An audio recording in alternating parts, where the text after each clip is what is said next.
I blame the weak at heart. There were only a couple of hundred raindrops this afternoon. Let's read. We're going to start here. We didn't quite finish Moses' father-in-law and taking advice from him. So let's start at 18:15 of Exodus and read down through 23. Nice long reading. Is that all right? Moses said to his father-in-law, because the people come to me to inquire how. When they have a difficulty, they come to me, and I judge between one and another, and I make known the statutes of God and his laws. So Moses' father-in-law said to him, the thing that you do is not good. Both you and these people who are with you will surely wear yourselves out. For this thing is too much for you. You are not able to perform it by yourself. Listen now to my voice. I will give you counsel, and God will be with you. Stand before God for the people so that you may bring the difficulties to God. And you shall teach them the statutes and the laws, and show them the way in which they must walk, and the work they must do. Moreover, you shall select from all the people able men, such as fear God, men of truth, hating covetousness, and place such over them to be rulers of thousands, rulers of hundreds, rulers of 50s, and rulers of 10s. And let them judge the people at all times.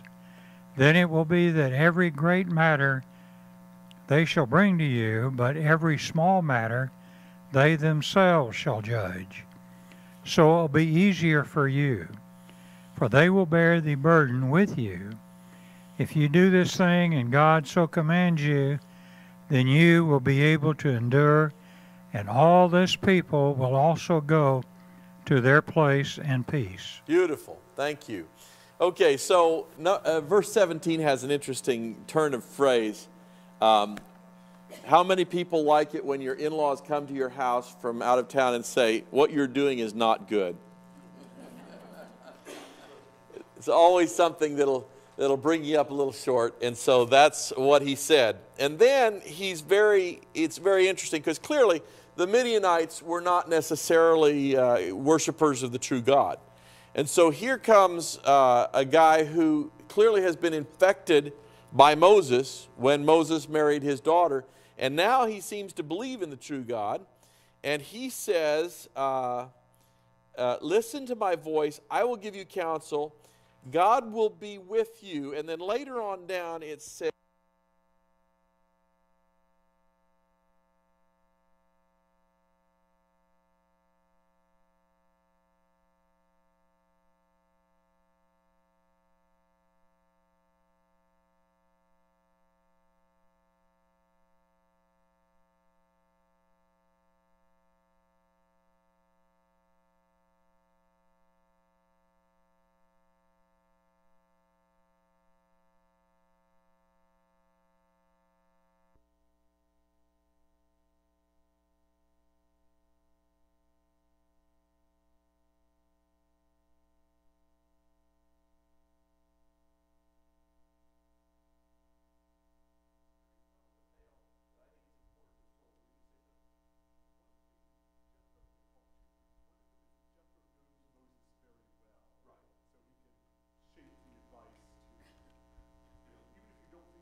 it says he was a priest, a Midianite priest. Whether that was of Yahweh or not is another issue.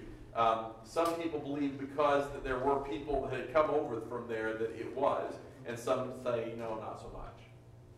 And how's it working? We'll see in a second. Okay, so that's an interesting question. The next one that we get to is that he says, select leaders, and he says, on what basis should we select them? And this is exactly what you were talking about earlier. Are we good? Good. So he says select leaders, and that word leaders kind of bothered me a little because sometimes it says rulers, and rulers seems a little strong to me. Does ours say rulers? Because I looked at a lot of translations. I went ahead and looked it up in the Strong's, and Strong's indicates that the word is found 208 times in the Old Testament, this word for rulers. And it's captain, chief. One of the smaller ones is ruler, governor, keeper, principal, general, lord, chieftain, vassal, noble. And so it gives these kinds of words. So ruler is a little strong for my tastes. Overseer, captain is a good one. So leaders. And of course, in a military context, you wouldn't ever call rulers over 1,000 by the same name you call rulers over 10, right? Those would have different names, yes? Generals down to corporals. But you would have names for all of those. And the Bible here uses a simple generic name, keepers, nobles, helpers. But the interesting thing is, on what basis are they selected? In the ancient Near East, any kind of leader like this would have been selected by inheritance, yeah? Yeah? Well, yes, early democracy, but they would have been generally an inherited title for all these nobles. In this one, it's based on their character. Isn't that interesting? That Jethro's advice is that Moses select people to shepherd his people based on character. Wouldn't it be beautiful if that were true of our politicians today? Amen. And then he says, let them judge the people. And what he's really talking about here is that we are actually creating a judicial system, an organized judicial system for disputes. They clearly probably wound up doing more than disputes, but the disputes were what was soaking up Moses' time and energy and what Jethro was responding to. So when the advice comes, it's about dispute issues. And here comes Moses, and he then has a system that relates only the most important and difficult questions to Moses. And all the rest are being handled by these people that Moses has in fact trained. So let's read how that comes out and read verse 24 through 27. Anybody? You don't have to if you don't want to. So Moses heeded the voice of his father-in-law and did all that he had said. And Moses chose able men out of all Israel and made them heads over the people, rulers of thousands, rulers of hundreds, rulers of 50s, and rulers of 10s. So they judged the people at all times. The hard cases they brought to Moses, but they judged every small case themselves. Keep going. Yeah, one more verse. Then Moses let his father-in-law depart, and he went his way to his own land. Very good. Okay, so Moses takes the advice. God apparently sponsors the advice, and everything starts going. So keep in mind that we're beginning a 40-year encampment. And during this 40-year encampment, this is the way that the disputes are going to be resolved, and you've got to know that this is going to bleed over and leak over into the promised land. Because once they've started this process, we don't read anywhere that they radically change it. So this is going to be it. Now, we're about to get a bunch of statutes that they're going to be interpreting. They have not yet gotten the statutes. Right now, they're having to base it on traditional right and wrong. Now, that's a really, really interesting subject because we are struggling with that right now. Can you legislate morality? God himself tried, and it did not work. So it's an interesting question. He, of course, knew it wasn't going to work. Of course he did. He gave them a standard. And the standard isn't also high. You know, don't kill each other. That's kind of a threshold basic kind of deal, right? And yet we are bad enough that we can't even do that. We can't even do that. Okay, so now we're on to chapter 19, which is a really, really important chapter because it is talking about the amazing frighteningness of God. Okay? And here's where God gets really, really frightening. Let's go 19, 1 and 2, just 1 and 2.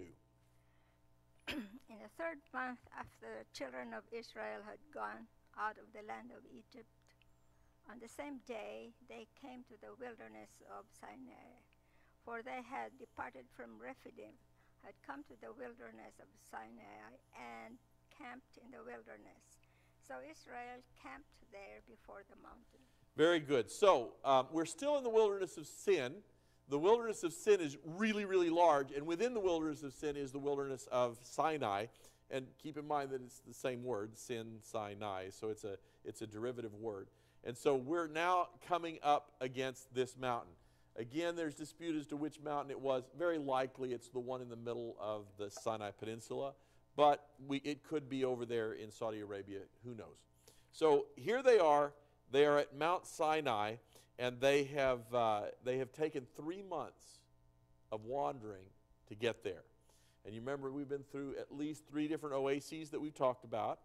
We've been through the creation of manna. We've been through the provision of quail. We don't know how often the quail were provided. We know that it was provided at least twice. Once it was provided as a food source without any problems, and the other time it's going to be provided almost as a punishment for their whining. And so we'll get to that in a little bit. Let's read now 3 through 6. And Moses went up to God, and the Lord called him from the mountain, saying, Thus you shall say to the house of Jacob, and tell the children of Israel, You have seen what I did to the Egyptians, and how I bore you on the eagle's wings, and brought you to myself.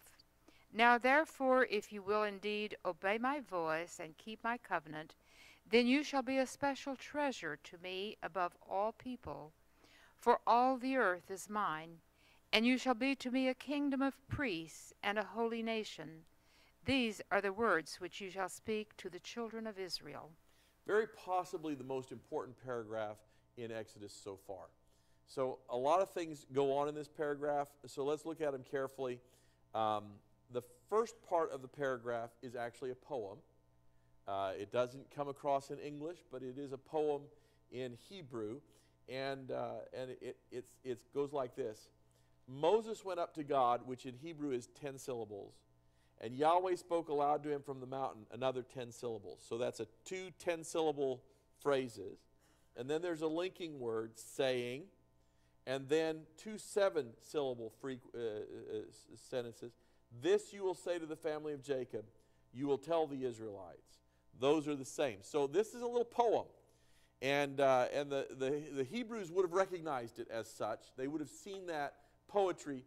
Keep in mind that the rhyming of words was not their primary way of doing poetry like it is ours. They do it a little differently. And so it starts with the poetry, and then he launches into this other thing. Listen to how many times God connects himself to the people in the rest of that paragraph. He says, You have seen what I did to the Egyptians, how I bore you on eagle's wings, and I brought you to myself. Now therefore, if you will indeed obey my voice and keep my commandments, then you shall be a special treasure to me above all people. Isn't that amazing? He is clearly verbally, in just almost poetic form, saying, look, we're going to be bound together here. This is going to be you and me, guys. You and me.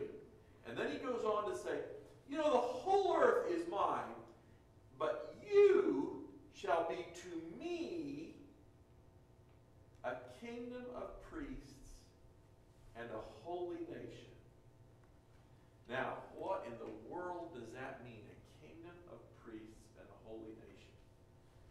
That makes no sense from what we see of the practice of the Israelites going forward. We do not see that happening. Why would he call it a nation, a kingdom of priests? That means everybody's a priest, right? Why would he say that? It is clearly God's intent.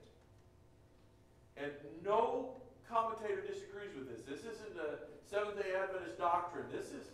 Nobody disagrees that it was God's intent that they would be a herald to the whole world of what monogamy, monotheism should look like, of what a holy people would look like, and that the whole earth might be drawn to the one true God through the exemplary existence of God's specially chosen people. You know, Pastor, Yeah. you know, I think if we, by looking at that situation, if we shift it down to our situation, this is what God wants for us. No question, no He question. wants us to be a holy nation. He wants us to represent Him. That's what He wanted these people to do. And if we do that, then He can use us to mightily finish this thing so we can get out of this place and go home. So that becomes a really important question. What does that look like? Ed, I'll get to you. His hand was up first. One of the things to note is that when Jesus comes, there are a lot of people in the world who have looked at the Jewish God and said, there's something to this. Maybe we're not quite ready to get little delicate pieces of our flesh snipped off and do the whole conversion thing, but we're going to listen, we're going to follow. Right. And it's among those people that the apostles to the Gentiles have many great successes. Right. And Israel is an example to the world, even if it takes them a long time to get there. Yeah. Ed? Priests are mediators. Yes? So the nation was expected to introduce the rest of the world to God. That's correct. And convey God's will and everything. Right. And question that they were to communicate who God is to the people and bring the people to God. And in fact, that those people might be saved through them. That's what a priest was for, was the mediator, as you say. How was Israel to do this? So one of the commentaries I looked at, Doug Stewart, says they would be an example to the people of other nations who would see its holy beliefs and actions and be impressed enough to want to know personally the same God the Israelites knew. Number two, Israel would proclaim the truth of God and invite the people and other nations to accept Him in faith, as shown by confession of belief in Him and acceptance to His covenants, as Jethro had already done.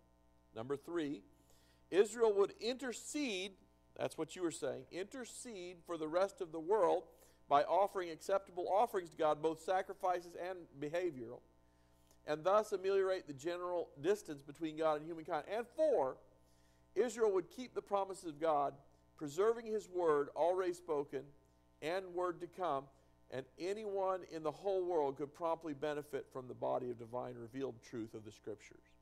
Now, those are four ways. Yes, Ed? I have a question. Abraham had several sons, Yes. but only one of them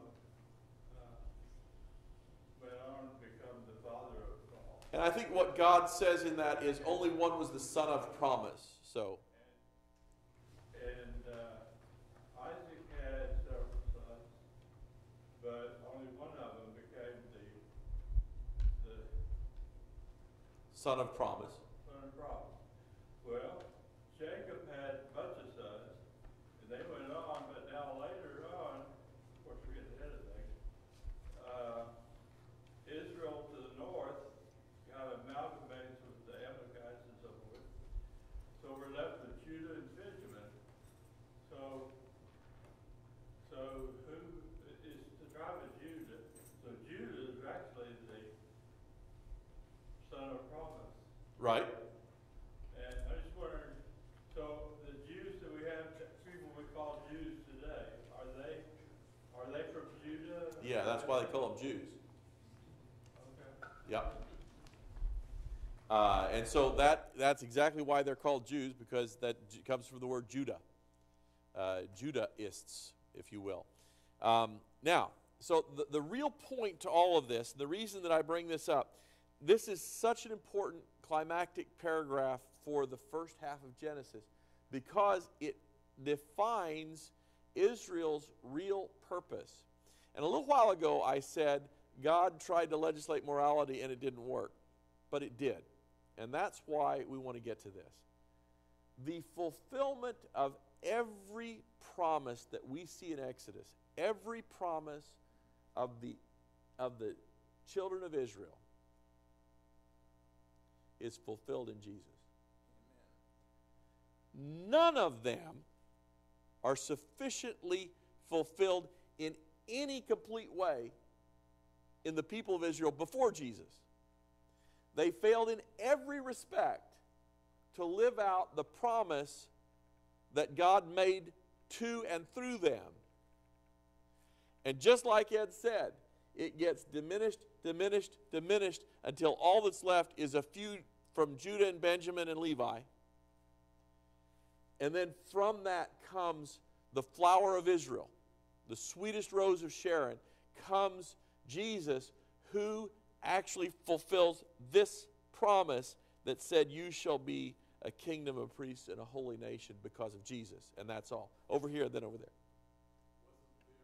Wasn't there always a remnant in Israel that always remained faithful? Can't you Yes. look at them as, Yes, those and God kept those remnants. And you know, it became very, very important in the exile. It became very important in the return. I totally agree with you, although I don't want to make too much of it. This is something I've been struggling with a little bit personally. And somebody pointed out to me, and I need to do some more research, so I hate to say anything before I do, but the question that I keep having is, yes, there's a remnant, right? Right through all this, there's a remnant, and they're collecting it, and we see that remnant kind of, some of that remnant at least, is represented in our Dead Sea Scrolls, right? We see that there were these people that were hoarding the Essenes. They were hoarding the Word of God in their little monastery up there, and they had a group of people, and Paul is probably referring to them when he says, what is the benefit of being a Jew in Romans 2? He says, what's the benefit of being a Jew? He says, well, many, but at the very first, we are the keepers of the oracles of God. If not for us, the world would have no word from God at all. And that's so true, right? So here's a remnant that keeps that. This remnant, through the intertestamental period, they start studying all of these scriptures very carefully. And we find out from the Dead Sea Scrolls, and I talk about this probably more than you want to hear, but I get so excited about this, that the Dead Sea Scrolls just definitively prove that the copyists and all that have kept an accurate copy of God's scripture for thousands of years. And this intertestamental period is very, very difficult, but there's a big shift in thinking. What happens after the return from exile and before Christ comes? Number one, they start talking Messiah language a lot. Because up until then, the word Messiah is found like once or twice in Daniel, and that's it. We didn't talk about Messiah in the Old Testament very much. There are these hints and ruminations. But in the intertestamental period, these Jewish scholars start reading, and they're going, hey, look, there is yet somebody to come, and he's going to save us. And so the talk of the Messiah and the word Messiah becomes popularized. Is this the one that we have waited for? Is it possible that this is the one that Moses talked about? Is it possible that this is the prophet? And all that kind of stuff. That's a result of this remnant in the intertestamental period that comes along. And then it gets really exciting because in the intertestamental period, they invent baptism. A ritual cleansing by submersion that isn't anywhere in the Old Testament. Well, and Phariseeism, which is nothing less than, by the way, a devotion to Scripture over tradition of man. That's what Phariseeism is. Now, did they get some things wrong? Did they go crazy with it? Yes. But that's not the Pharisees. Jesus was a Pharisee, if you want to put him in one of the camps. He was a person who was devoted. I'll get right to you, but you're next. So the point of all this is, and this is so important, that remnant that comes through preserves all this stuff. All of this stuff then blossoms. But here's the personal problem that I have. All those Jewish scholars for 400 years, they had the 70 weeks prophecy. And we're not aware of one person who got it right. They saw a star. They were divinely inspired to come and follow the star. They had been coming, and they came, not knowing what they would find, looking for a king. Were they Jews? I don't know. But I'm talking about this remnant of Jews that have been studying this. Did any of them get it right? And that leads me to the question that I have this trouble with. Somebody gave me a partial answer, and I'll share it with you, but even past that time, we have a lot more. And you can say they didn't get it because Daniel's book was sealed up, and it was sealed and they didn't know. You can argue that all you want. The fact of the matter is that it was clearly unsealed for us, yes? And yet, from that time to this time, has anybody gotten any of them right ahead of time? That's the thing that bothers me. Has anybody looked at a prophecy and said, oh, William Miller came very close, yes? But he had it wrong, yes? No, anybody going to argue he had it absolutely right? No. He had it wrong, but he came very close. Somebody has offered that the Ottoman Empire fall was predicted in time correctly. I'll have to research that. That may be true. I don't know who did it. Who?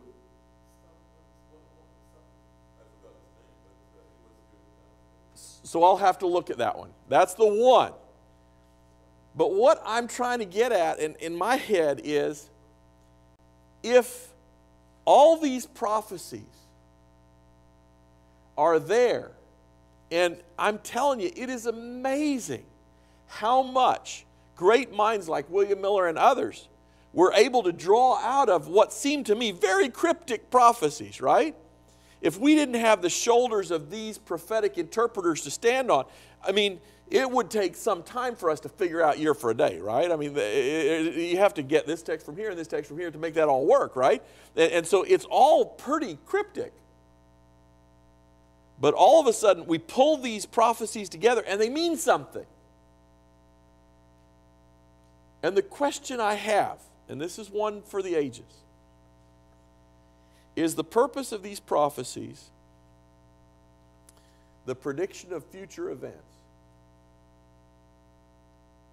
If it is, we're really bad at this. Or is the purpose of these prophecies to confirm our faith after they happen? That is what I struggle with here. Well, but if that's true, Jesus' story of the 10 virgins is really enough. Okay? His story of the 10 virgins says it all in terms of living right today. That parable, tell it over again to me, because that's the one that says there is a day coming and you are not going to expect it. And when that day comes, you had better be in the prepared camp. Because if you're not in the prepared camp, there will be wailing and gnashing of teeth. Ellis was next. I've gone a long way from where you were when you raised your hand. I'm sorry. I've been ranting. I apologize. I mean, it's where we were. Yes? You said that the children of Israel never pulled it off. Right. It never happened until Jesus came. Yes. Okay. To me, this 1905 is is huge. I mean, it's one of those huge things. And so what I see a lot of Christians, is that they take solace in the fact that those people failed so miserably. Right. And so now I'm comfortable in my failure. It's exactly right. I'll just stay in my failure because Jesus is going to fix it in the end. Yes. Good point, Ellis. He, like 5 says, he even qualifies the obeying. He says, if you will indeed. Indeed, not in word, but indeed. It also adds emphasis to it. Obey my voice, keep my covenants, then you shall be a special treasure to me. So do we want to be satisfied in our miserable failure, or do we want to be a special treasure to God? Yeah. Okay, so that, that becomes really huge because we live in a world in which, I hate to be this way, North American Christianity has become so terribly watered down that if you come forward on the appeal, you're done. The die is cast, you can't turn back, you can't make a mistake, everything is done. You may live your life as a carnal Christian, but you'll be saved because you made the walk down the aisle in 1978. And the fact is that nothing in the Bible teaches that. Nothing in the Bible teaches that. Go ahead, keep going.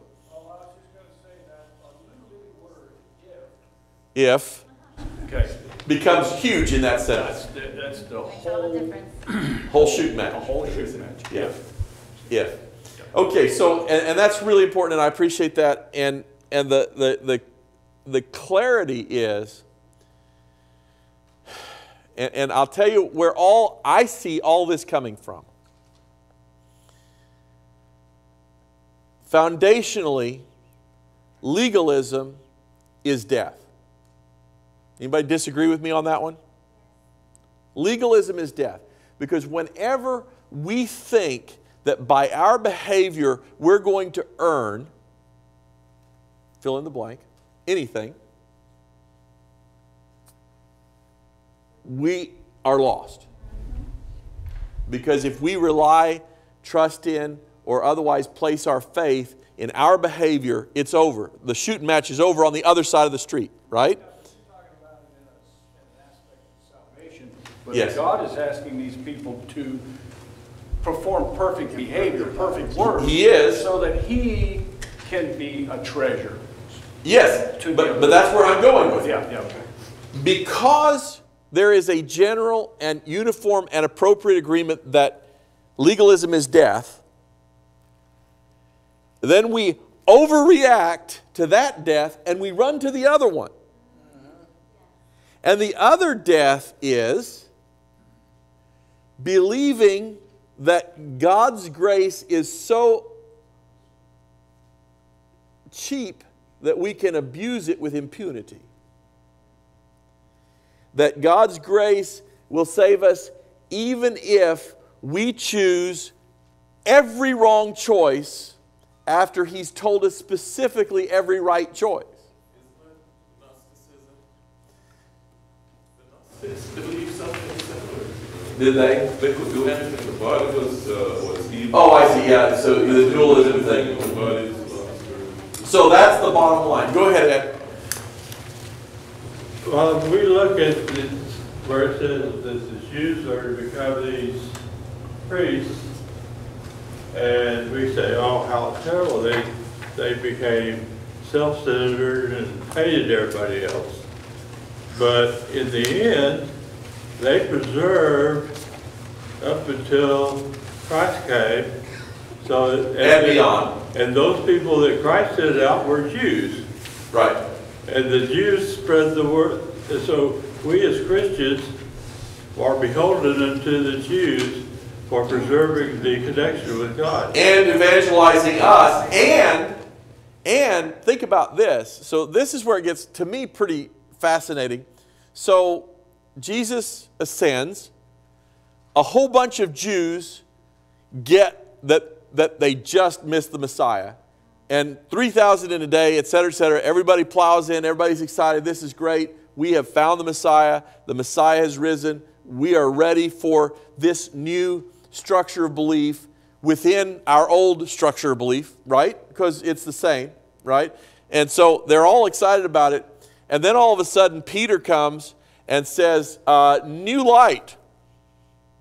I had a vision, and God told me that salvation is for the Gentiles too. That'd be hard. That'd be real hard. 2,000 years almost. 2,000 years of being told you're the special treasure of God's heart. And Peter comes and says, well, sort of. He says everybody's the special treasure of God's heart if they're willing to put their trust in Jesus. I think she was next. Sheila? No, Shirley, I'm sorry. I think we still think like that today because oftentimes as Seventh-day Adventists, I've been one all my life, we believe that we're the special people, the special treasure, and sometimes we tend to look maybe a little bit down on the other religions they have it wrong, and that's how I felt. And that was nice of you to cushion that so much.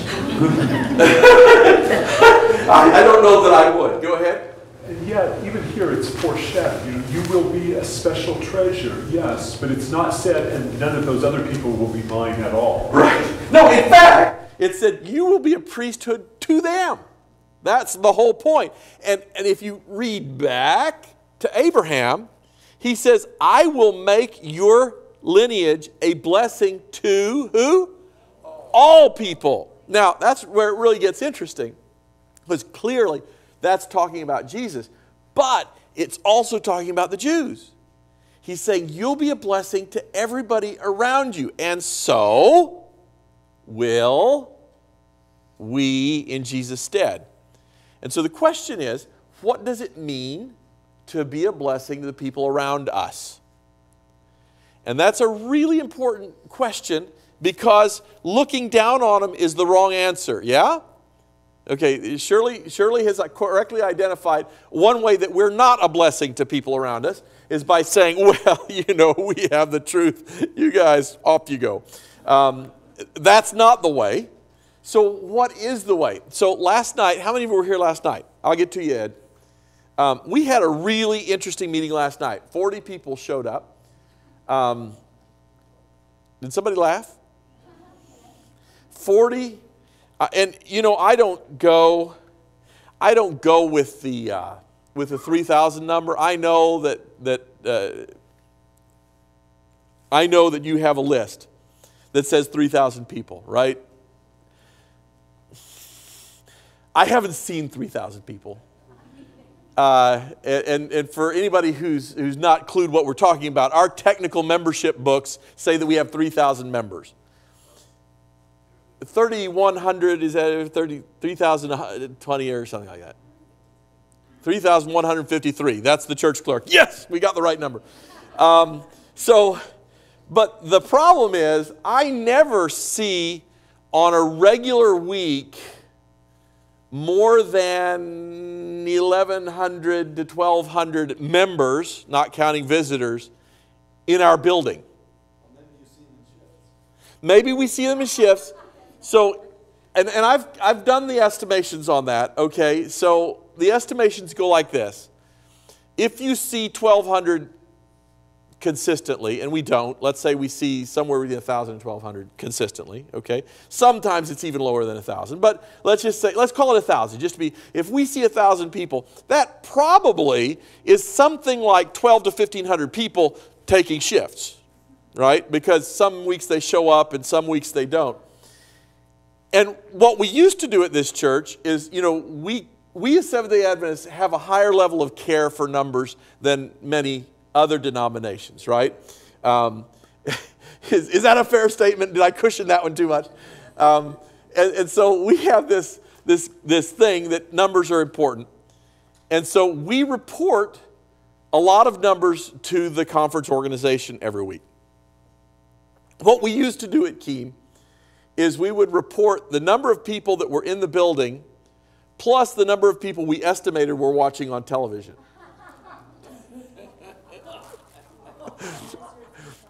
When I got here, I was shocked. It seemed fundamentally dishonest to me to do that. But it was a tradition that had gone on for years and years. And so we would add 300 or 400 to the number and turn that in. And of course, with broadcast television, which is what we were mostly doing in those days, there's absolutely no way to know who's watching. And again, broadcast television that we had is a 5-mile radius. It can't be that many people, but anyway. And now that we have online, we actually have a better idea of how many people. But the bottom, we don't count them at all. So those of you who are watching this on Facebook or something, we're not counting you. Facebook is counting you. We're not counting you. But the bottom line is this, that we're trying to be really accurate about that count. So 40 people, yes, it seems laughably small for a base. If we're going to be generous, we'll call it 1,500, 1,600, right? It's laughably small. However, Don and I have had a nice long conversation about this. One of the other pastors was complaining. He said he was trying to get some people on his team to do an outreach thing with him. And they said, oh, we don't want to do an outreach. Perhaps you could get us a special speaker in, and we'll do a special speaker instead of an outreach. And this pastor said to me, it just seems like that people just want to be fed, or I don't like the word entertained because most of what we do isn't very entertaining. And so they like to be fed, but they don't want to go out and reach out very much. And he complained this to me, and Don and I were talking about it, and Don and I both said at exactly the same moment, it's exactly what we've trained them to do. Keene has for many years been the church where the Heritage Singers want to come, the King's Heralds want to come, the California Baptist group wants to come, everybody wants to come, and we have some of the better speakers come for the university and all that sort of thing. And so we have trained people in a culture of consumerism to be consumers. So let's not whine about it. Let's figure out what we need to do to find a core group. And so this is exactly what we did last night. We're going to continue it next Tuesday night. Really, really valuable stuff. Didn't you all think it was good? Yes. It was amazing to me, and I don't know how much of this is expectational talking, but we asked people for ideas about what the Keene Church specifically and uniquely should be doing. And they were able to anonymously tell us what they think we should be doing. And 80, those of you who were there, 80 to 85% of all the suggestions were purely outreach suggestions. Would you agree with me on that? Is that fair? There were a few things about Bible study and small groups which are terribly important. But I'm telling you that the core group of people that were there last night were all about getting our vision outside of ourselves. And I was extremely, extremely impressed by that. So next Tuesday night, we're going to flesh out some of those ideas. You've had your hand up over here a long time. I was just going to add about the membership numbers. Yeah. Some of us have kids that are on there we don't want to scratch off, but they're not coming to church. There are a lot of, and you can talk to our clerk, there are a lot of reasons that there are a lot of numbers. She has this wonderful computer program that allows us to look at a map of the world with all the addresses of our members on it. It's a really wonderful deal. If you ever want to see it, ask her or me. We'll show it to you. It's a lot of fun to look at. The problem, of course, is we have members in Africa. What is that about? How can you be a member here when you've lived in Africa for many years? We've got members who live in New York and Seattle. We have members all over. And frankly, I think we should be a little happy that some people just want to keep their membership here because they intend someday to return. On the other hand, that's a lot of benefit of the doubt. There are a number of people who just have forgotten that they're a Seventh-day Adventist and never transferred their membership, right? And so I'm going to hold on to the other one with you, and we're going to say it's nostalgia that keeps their names on our books. The only thing worse than thinking the worst of them would be for us to go through and purge their names. Because they are members here, and we ought to treat them like such. Yes, Ellis?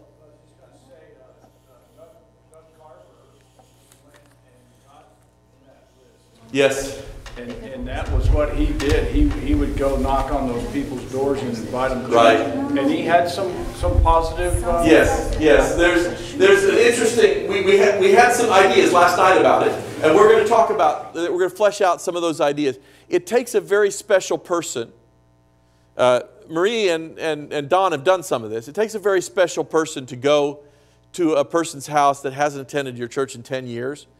The wrong thing to say is, hey, we've really missed you. Really? Since you never knew me? That kind of thing. And so it is an interesting question of what do you say to a person who has stopped attending for one reason or another and yet still lives within 10 miles of here, right? Yes, Ed? First, the outreach, it seems to me, should start with being friends. Yes. We need to be friends with people that we're going to do outreach with. Really? Because that's certainly not what your church has been doing for the last 100 years. I mean, I hear what you're saying, but I see what you're doing. Okay? So for the last 100 years, our evangelistic model has been find a way to get people into a room where we can present the truth to them. And frankly, the truth is so persuasive, it slays people against their will. Have you ever noticed that? Oh, yeah. Many of you are those people that you go, wow, I believe in God, and when I hear the complete truth about God, I can't but follow it. Many of you are those people, and if you aren't those people, you've heard 100 testimonies of those people, yeah? And the problem that we're having in the 21st century is that when we do that, they show up for 3 weeks, and they find out that nobody likes them, and they leave. So what you're saying is absolutely correct, that we cannot give up on truth, but we need to be friendly. We need to love these people so that we don't drive them away as soon as the truth convicts them. Yes? Well, I was going to talk about something really off topic, but I don't know what the topic We're well off topic by now. Yeah. I heard this week a guy say, well, the day of Pentecost was kind of like the reverse of the Tower of Babel. And that he's saying that when God is comes, he can do the reverse of the Tower of Babel all over again so that everybody understands all the same thing. Amen. So we're going to study in the next 2 weeks what Pentecost is really the reverse of. And it comes right here in Exodus in just a chapter or two. So we'll talk about that. I don't think it has that much to do with the Tower of Babel in my theology, but okay. Yes? Every home in a 5-mile radius. Did you really? Just about every home, yes, I know. Wow. Okay, let's see if we can finish this. We have 10 minutes. Let's see if we can finish this. This chapter, this verse 3 through 6 is absolutely the pinnacle of the first half of this book. Very important. I'm not sure that we should memorize it, although how bad could it be? That one's really important. So let's read 7 through 9. So Moses came and called for the elders of the people, and laid before them all the words which the Lord commanded him. Then all the people answered together and said, All that the Lord has spoken we will do. So Moses brought back the words of the people to the Lord. And the Lord said to Moses, Behold, I come to you in the thick cloud, that the people may hear when I speak with you, and believe you forever. So Moses told the words of the people to the Lord. Okay, so this is a kind of a little bit of a contrived situation for me. I've always had a little bit of a problem with what happens here. God has just delivered them, as he puts it, on eagle's wings. They've seen a lot of amazing, just over-the-top miracles. And now God has enveloped this mountain in such a way that it essentially looks like a giant volcano going off. The ground is shaking. They hear the trumpet sound. They hear the voice of God. They see a cloud and lightning and thunder and all the rest. And God says, I need you to promise me that you're going to do everything I tell you to do. What would you say? We're going to do it. I mean, that's just beyond a no-brainer. Yes, sir, is what you say. Because, you know, the top of that mountain is rocking and rolling. I don't know if rocks are falling off the mountain, but there's an earthquake happening. It's a scary sight. You're going to say, no matter what. And that's exactly what they say. And so Moses takes the word back up the mountain and he says, they say they'll do it. And then God comes back with something different. So let's read 10 through 13.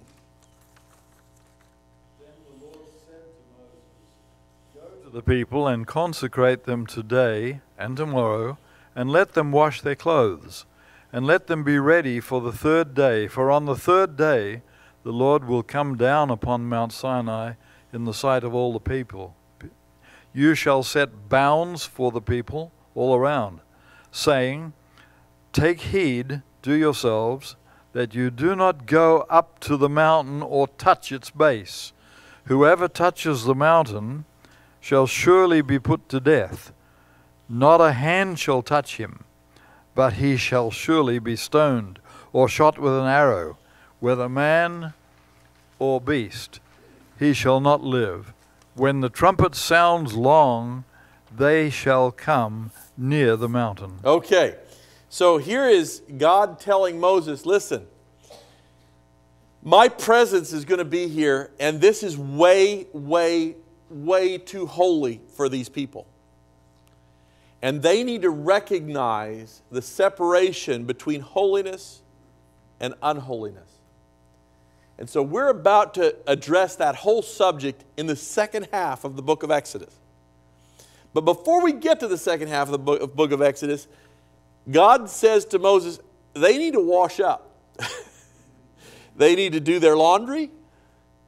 They need to recognize the division between holy and not holy. And if they try to cross the line, they will have to pay with their own life. And God is really outlining a very specific demarcation, and He's trying to explain to them, we are no longer playing around. This is the real deal, and we're about to make us a covenant deal. And if you want to be in a covenant with me, you're going to have to do what I tell you to do, or else I will, and he says it later in the chapter, I will break out against you. And that's a really scary thing. So let's read 14 through all the way through 20. So Moses went down from the mountain to the people and sanctified the people, and they washed their clothes. And he said to the people, Be ready for the third day. Do not come near your wives.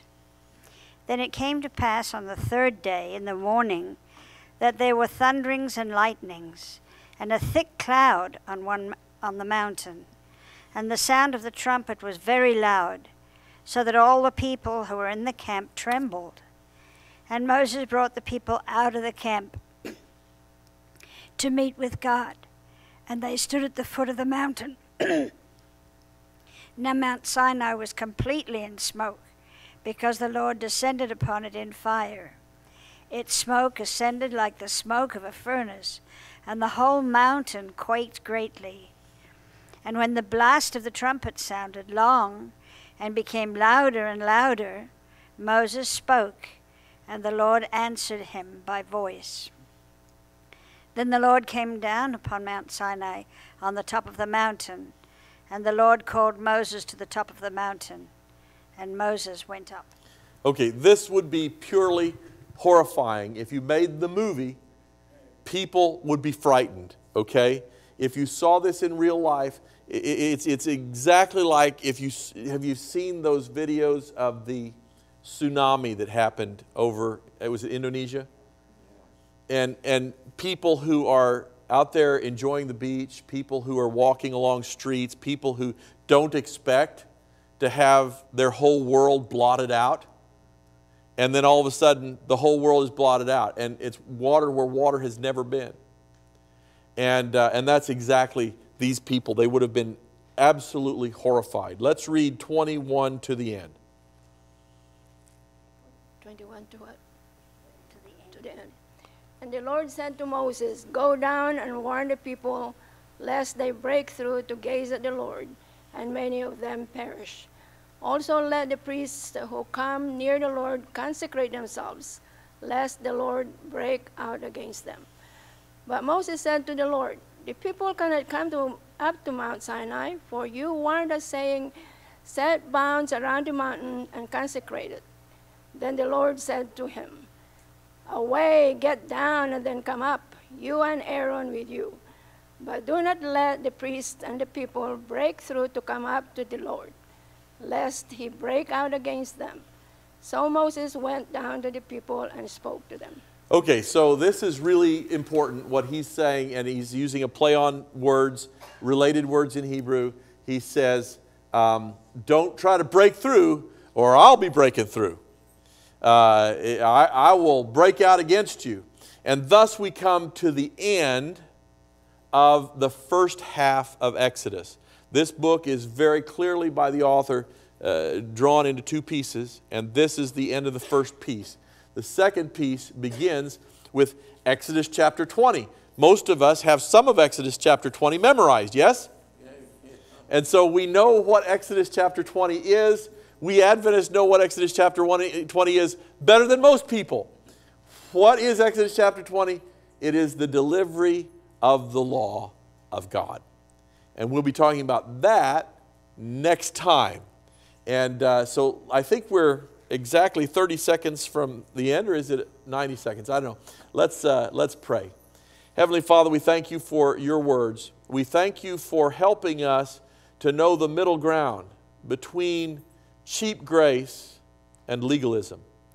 We ask that you would help us to know exactly how to order our lives, that our behaviors will not only be pleasing to you, but beneficial to us, and a representation of your character to the world, that the world might know that our lives are an example, and that they might follow us, and in following us learn of you. We ask these things in Jesus' holy name. Amen.